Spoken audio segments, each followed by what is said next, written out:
ഈ മന്ത്രി സജി ചെറിയാൻ്റെ വാവിട്ട വാക്ക് വീണ്ടും CPM-നെ പ്രതിരോധത്തിലാക്കിയിരിക്കുകയാണ്. പഴയത് ഇപ്പോഴും ജനം മറന്നിട്ടില്ല. ഭരണഘടനയും കുന്തവും കുടച്ചക്രവും എന്ന് പറഞ്ഞതുപോലെ ഇതിപ്പോൾ ഒരു വർഗീയ സ്വഭാവം കലർന്ന വാക്കുകളാണ് വന്നിരിക്കുന്നത്. ഇതിൻ്റെ കാരണം UDF പ്രത്യേകിച്ച് കോൺഗ്രസ് ഒന്ന് നിശബ്ദരായിരിക്കുകയായിരുന്നു. അവരെ ഒന്ന് വെട്ടിലാക്കിയതിൻ്റെ ഒരു സന്തോഷത്തിൽ CPM ഇരിക്കുമ്പോഴാണ് സജി ചെറിയാൻ്റെ വായിൽ നിന്ന് ഈ വാക്കുകൾ വീഴുന്നത്. ഇതപ്പോൾ ഒരു തിരിച്ചടി ഉണ്ടാക്കുമല്ലേ? തീർച്ചയായിട്ടും അതിപ്പോൾ ഒരു വർഗീയ കുടച്ചക്രത്തിലേക്കാണ് അദ്ദേഹം പോയിരിക്കുന്നതെന്ന് എനിക്ക് തോന്നുന്നു. അപ്പോൾ അദ്ദേഹം ഉദ്ദേശിക്കുന്നത് മറ്റൊന്നുമല്ല, അദ്ദേഹം പറഞ്ഞതിൽ കുറച്ച് കാര്യമുണ്ട് എന്നുള്ളത് പൊതുവെ കേരളത്തിലെ ജനങ്ങൾ അംഗീകരിക്കുന്നുമുണ്ട്. അതിൻ്റെ പ്രധാന കാരണം CPM ഇപ്പോൾ ഒരു പുനർചിന്തനത്തിലാണ്. കാരണം കഴിഞ്ഞ വോട്ടിംഗ് പാറ്റേൺ വെച്ച് നോക്കുമ്പം അവർക്കൊരു കാര്യം മനസ്സിലായി, ന്യൂനപക്ഷ ഭൂരിപക്ഷ കേന്ദ്രങ്ങളിൽ ജില്ലകളിൽ തീർച്ചയായിട്ടും UDF-ന് വലിയ മേൽക്കോയ്മ ഉണ്ടാക്കാൻ കഴിഞ്ഞിട്ടുണ്ട്. പ്രത്യേകിച്ച് നമ്മൾ മുമ്പ് പറഞ്ഞിട്ടുള്ള പോലെ വയനാട്, മലപ്പുറം, എറണാകുളം, കോട്ടയം, ഇടുക്കി, പത്തനംതിട്ട എന്നിവിടങ്ങളിലൊക്കെ നമ്മൾ നോക്കിക്കഴിഞ്ഞാൽ ആ വോട്ടിംഗ് പാറ്റേണിൽ നമുക്ക് വലിയ വ്യത്യാസം കാണാം. അത് ന്യൂനപക്ഷങ്ങളുടെ ഭൂരിപക്ഷ കേന്ദ്രങ്ങളായി അവിടെയൊക്കെ അത്തരത്തിലുള്ള കേന്ദ്രങ്ങളിലെല്ലാം UDF-ന് വലിയ വിജയം വന്നു. എന്നാൽ LDF-ന് അത്തരത്തിലൊരു വിജയം പലയിടത്ത് അവിടെ പ്രദേശങ്ങളിൽ ഉണ്ടായില്ലെന്ന് മാത്രമല്ല, മറ്റ് പലയിടങ്ങളിലും അവർക്ക് ക്ഷീണം വന്നിരിക്കുകയും ചെയ്തു. അപ്പോൾ അതിൽ നിന്ന് അവരൊരു പാഠം പഠിച്ചു. തങ്ങളുടെ കൂടെ നിന്ന് ന്യൂനപക്ഷങ്ങൾ പമ്പ കടന്നു, അവരിപ്പോൾ UDF-ൻ്റെ കൂടെ കൂടിയിരിക്കുന്നു. എന്നാൽ ഇനി നമ്മുടെ കൂടെ ഉള്ള ഭൂരിപക്ഷ അംഗങ്ങളെ, ഭൂരിപക്ഷം ന്യൂനപക്ഷം ഇവിടെ ഇല്ല, എല്ലാം 50-50ആണ്, 50-50ആണ്. എന്നാലും നമുക്ക് പേരിന് നമുക്ക് ഹിന്ദുക്കൾ കൂടുതലുള്ളതിന് ഭൂരിപക്ഷം സമുദായം എന്ന് നമുക്ക് വേണമെങ്കിൽ പറയാം, ക്രിസ്ത്യൻ മുസ്ലിം ന്യൂനപക്ഷ സമുദായം എന്ന് പറഞ്ഞ് പറയാം. പക്ഷേ രണ്ടും 50-50 ആണെന്നുള്ളത് സത്യമാണ്. അപ്പോൾ ഈ 50-50 ആയി ഏകദേശം നിൽക്കുന്ന കേരളത്തിൽ രണ്ടും ഏതാണ്ട് പ്രാധാന്യം അർഹിക്കുന്നതാണ്. അപ്പോൾ CPM-ൻ്റെ കൈവശം ഹിന്ദുക്കളുടെ ഏതാണ്ട് ഒരു 50% കയ്യിലുണ്ട്. 50-51 വരുന്ന ഭൂരിപക്ഷ സമുദായത്തിൻ്റെ ഒരു 20-25% തങ്ങളുടെ കയ്യിൽ സുരക്ഷിതമായിട്ട് ഇരിപ്പുണ്ടെന്ന് അവർ വിശ്വസിക്കുകയാണ്. അപ്പോൾ അതിലും ഇപ്പോൾ ചോർച്ച വന്നിരിക്കുന്നു. ആ ചോർച്ചയാണ് തദ്ദേശ സ്വയംഭരണ തെരഞ്ഞെടുപ്പിൽ അവർക്ക് വലിയ വീഴ്ചകൾ വരുത്തിയത്. തിരുവനന്തപുരത്തടക്കം അവർക്ക് ഒരുപാട് പോറലേറ്റതും അതുകൊണ്ടാണ് എന്നവർ വിലയിരുത്തുന്നുണ്ട്. അതിനെ ഒന്ന് വളരെ ക്ലിയറായിട്ടൊന്ന് ജനങ്ങളുടെ മുമ്പിൽ എത്തിക്കാനുള്ള ശ്രമം ശ്രീ ബാലനിലൂടെയും ഇപ്പം ശ്രീ സജി ചെറിയാനിലൂടെയും അവർ നടത്തിക്കൊണ്ടിരിക്കുകയാണ്. സജി ചെറിയാൻ പറഞ്ഞതാണ്, കാസർഗോഡ് നഗരസഭയിലെ കാസർഗോഡ് നഗരസഭ, അതുപോലെ തന്നെ മലപ്പുറത്തെ നിങ്ങളൊന്ന് എടുത്തു നോക്കിയാൽ, മലപ്പുറത്തെ ജില്ലാ പഞ്ചായത്താണെന്ന് എടുത്തു നോക്കി അവരുടെ ആളുകളുടെ ആ നാമധാരികളുടെ പേര് വിവരം നോക്കുമ്പോൾ അതിൽ ഒന്ന് സൂക്ഷിച്ച് നോക്കുമ്പോൾ നിങ്ങൾക്ക് അതിലെ വർഗീയത മനസ്സിലാകും എന്ന് അദ്ദേഹം പറഞ്ഞു. അപ്പം അദ്ദേഹം പറയുന്നത് അത് അങ്ങനെ ഉദ്ദേശിച്ചല്ല ഞാൻ പറഞ്ഞത്. അതിനകത്തെ പൊളിറ്റിക്സും അതിനകത്തെ ഇലക്ട്രലായിട്ടുള്ള മാറ്റങ്ങളും പഠിക്കാനാണ് ഞാനിത് പറഞ്ഞതെന്നൊക്കെ പറഞ്ഞ് പിന്നീട് അദ്ദേഹം ഉരുണ്ട് കളിച്ചു. അത് പണ്ട് ഭരണഘടന പറഞ്ഞപ്പോൾ അദ്ദേഹം അത് പറഞ്ഞു. ഞാനതല്ല പറഞ്ഞത്, കുന്തവും കുടച്ചക്രം എന്ന് പറഞ്ഞത് ഭരണഘടനയ്ക്ക് കുഴപ്പമുണ്ടെന്നല്ല പറഞ്ഞത്. ഞാൻ സത്യപ്രതിജ്ഞ ചെയ്ത ഭരണഘടന നല്ല ഭരണഘടനയാണെന്ന് തന്നെയാണ് ഞാനും വിശ്വസിക്കുന്നത്. പക്ഷേ അതിനകത്ത് കലാകാലങ്ങളായി മാറ്റങ്ങൾ വേണമെന്നേ ഞാൻ ഉദ്ദേശിച്ചുള്ളൂ എന്നൊക്കെ അദ്ദേഹം പറഞ്ഞ് രക്ഷപ്പെടാൻ ശ്രമിച്ചു. അതുപോലെ ഇപ്പോഴും അദ്ദേഹം ഒരു രക്ഷപ്പെടലിന് ശ്രമിച്ചിട്ടുണ്ട്. പക്ഷേ ആ രക്ഷപ്പെടൽ കൊണ്ട് കാര്യങ്ങൾ നിൽക്കില്ല. ഇപ്പോൾ അത് ലീഗ് വളരെ ശക്തമായിട്ട് ഇന്നലെ മുതൽ തന്നെ അവർ തുടങ്ങിയിട്ടുണ്ട്. ലീഗ് എപ്പോഴും മതേതരത്വത്തിന് വേണ്ടി നിന്നിട്ടുള്ളവരാണ്, വർഗീയത പറയുന്നവരല്ല എന്നൊരു പ്രചരണം അവരും തുടങ്ങിയിട്ടുണ്ട്.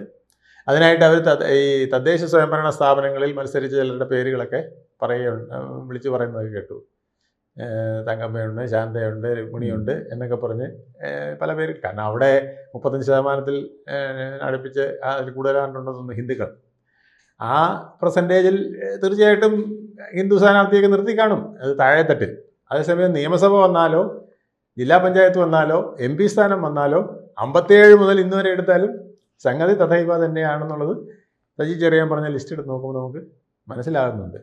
പക്ഷേ CPM-ന് ഇപ്പോൾ ഈ ലീഗിനെ അറ്റാക്ക് ചെയ്യുന്നുണ്ട് തുടർച്ചയായിട്ട്. ഉണ്ട്. നമുക്ക് വെള്ളാപ്പള്ളിയുടെ പ്രസ്താവനയൊക്കെ തന്നെ നമ്മൾ നോക്കിയാലും ഇതിനോടൊപ്പം തന്നെ ചേർത്ത് വെക്കേണ്ട. അതായത് CPM-ൻ്റെ കണക്കുകൂട്ടലിൽ ലീഗ് മാത്രമായിട്ടല്ല നിൽക്കുന്നത് എന്നുള്ളതാണ് അവരുടെ ഒരു ലീഗിൻ്റെ ജമാഅത്തെ പിന്നിൽ ഇസ്ലാമി. ജമാഅത്തെ ഇസ്ലാമിയുണ്ട്. അത് ഒരു വർഗീയ പോളറൈസേഷൻ തന്നെയാണ് നടത്തുന്നത് എന്നുള്ളതാണ് CPM-ൻ്റെ കണക്കൂട്ടൽ. അല്ലെങ്കിൽ ഇങ്ങനെ ഒരു കോൺസെൻട്രേഷൻ വരില്ല. കഴിഞ്ഞ തദ്ദേശ സ്വയംഭരണ തെരഞ്ഞെടുപ്പിൽ ഇത്തരത്തിലൊരു കോൺസെൻട്രേഷൻ വന്നിരിക്കുന്നത് തീർച്ചയായിട്ടും അതിൻ്റെ പിന്നിൽ ഒരു മുസ്ലിം ഫോക്കസ് അവിടെ വന്നിട്ടുണ്ട്.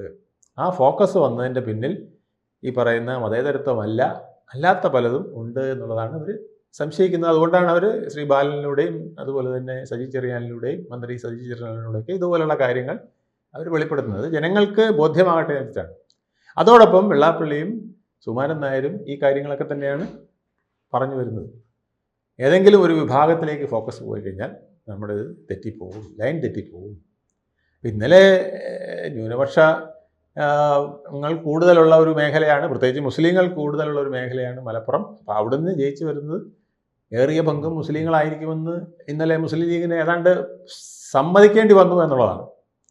അപ്പം അങ്ങനെ ഒരു തിയറി എടുത്താൽ ഇന്ത്യയിൽ നോക്കിക്കഴിഞ്ഞാൽ 80% ഹിന്ദുക്കളാണ്. അപ്പോൾ 80% അവരല്ലേ വരേണ്ടത് എന്നൊരു ചോദ്യം വരികയാണ്. 20% അല്ലേ മറ്റു വിഭാഗങ്ങൾ തരാവൂ. അങ്ങനെ കേരളം നോക്കിക്കഴിഞ്ഞാൽ 51 or 52% ഭൂരിപക്ഷ വിഭാഗത്തിൻ്റെ ആളുകളല്ലേ നിയമസഭയിൽ കൂടുതൽ വരേണ്ടത്. ബാക്കി 27% അല്ലേ മുസ്ലിം വരാവൂ, 18% അല്ലേ ക്രിസ്ത്യൻ വരാവൂ എന്നൊക്കെയുള്ള ചിന്തകളും അവിടെ വരാനുള്ളൊരു വഴി അവർ തന്നെ തുറന്നിട്ട് കൊടുത്തു എന്നുള്ളതാണ്.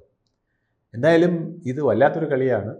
ഈ വർഗീയത തൊട്ടുള്ള കളി, വർഗീയത ഇല്ല എന്ന് പറഞ്ഞുകൊണ്ട് വർഗീയത പറയുന്ന കളി, ഇത് നിരന്തരം ഇപ്പോൾ കേരളം കേട്ടുകൊണ്ടിരിക്കുകയാണ്.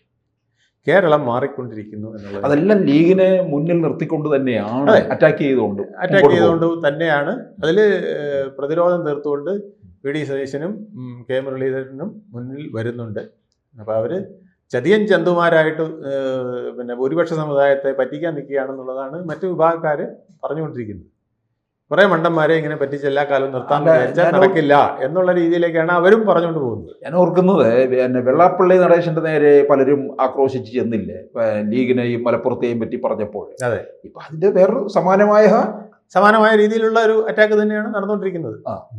ഇത് തികച്ചും വർഗീയ പോളറൈസേഷൻ തന്നെയാണ് ഇതിൻ്റെ പിന്നിൽ ഉദ്ദേശിക്കുന്നതെന്ന് നമുക്ക് മനസ്സിലാവും. വർഗീയത ഇല്ല, അതാണ് ഞാൻ പറഞ്ഞത്, വർഗീയത ഇല്ല എന്ന് പറഞ്ഞ് ഞങ്ങൾ വർഗീയതയിൽ അല്ല നിൽക്കുന്നതെന്ന് പറഞ്ഞുകൊണ്ട് വർഗീയത പറയുന്ന ഒരു പുതിയ ശൈലി.